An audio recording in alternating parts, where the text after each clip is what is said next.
वोटों की चोरी करने का जो काम किया है, पन्ना चोरी का जो काम किया है, उसके विरुद्ध ये अभियान हमने छेड़ा है और हम जनता के द्वार जा रहे हैं। अब सूचना के अधिकार से निर्वाचन आयोग से पूछना चाहते हैं कि जिन लोगों के वोट कटे हैं उन लोगों के वोट किस प्रावधान में काटे गए, किसके कहने पे काटे गए और क्यों काटे गए। जबकि पिछले लोकसभा चुनाव में वो लोग यहीं पे रहते थे, कई वर्षों से यहाँ पर रहते आ रहे हैं और यहाँ पर अपना मताधिकार का प्रयोग करते आ रहे हैं। बावजूद इसके नगर निकाय चुनाव में धांधली करके उनके वोटों को काटा गया और उनका मताधिकार छीना गया। कैसे धांधली की पुष्टि हुई? क्या कोई आंकड़े आपके पास है?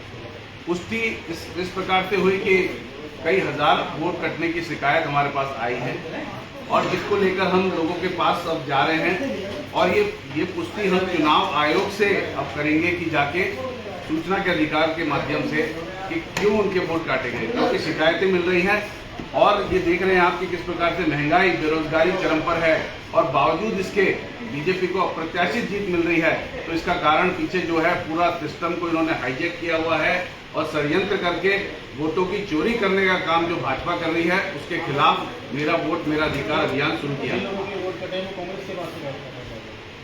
बिल्कुल शिकायतें आ रही हैं, बिल्कुल तमाम पूरे प्रदेश से हमारे लोगों के पास, नगर अध्यक्षों के पास, जिला अध्यक्षों के पास, हमारे जो कार्यकर्ता उनके पास शिकायतें आ रही है कि हमारे वोट काटे गए और हम इसका कारण पूछ रहे हैं तो हमें बताया नहीं जा रहा है।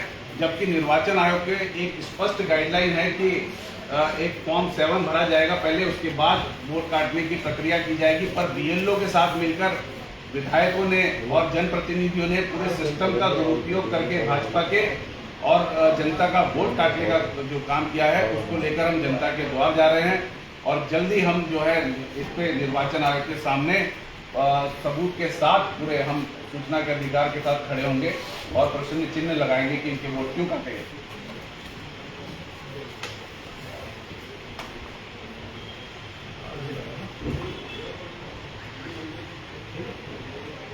चुनाव हाल ही में संपन्न हुए, इस तरह के कई जगह आरोप लगे थे, नाम हुए थे। भगवान की अगर बात करें तो किन क्षेत्रों में सबसे आरोप? हरिद्वार नगर निगम चुनाव में 2018 में जो वोटर लिस्ट आई उसमें 1,93,000 के करीब मतदाता थे।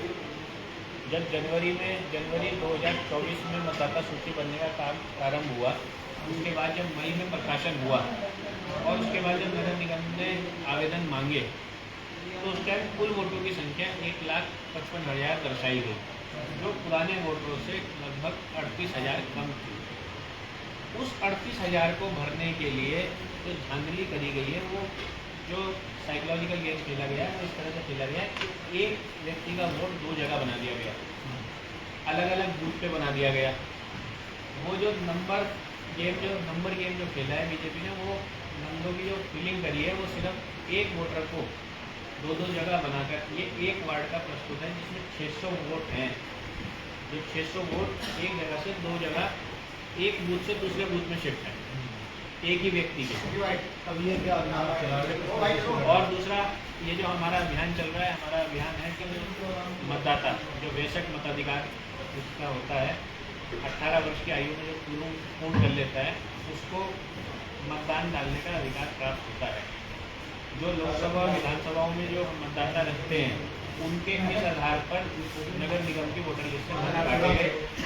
और दूसरा हमारा कहना यह है कि जब नगर निगम में आवेदकों ने आवेदन किए तो यहाँ के जो चुनाव अधिकारी थे उन्होंने किस आधार पे, किस फॉर्मूले के आधार पर हरिद्वार के मतदाताओं को उस सूची में शामिल नहीं किया और बाहरी लोगों को, चाहे वो मंगलौर हो, पनिनेड़ी हो, निस्सरपुर हो और दूसरे पंचायतों के मतदाताओं को यहाँ पे जोड़ने का काम किया। हम ये जानना चाहते हैं कि ये किस नियम के तहत उन्होंने उनको बाहरी लोगों को हरिद्वार नगर निगम में वोटर के रूप में शामिल किया।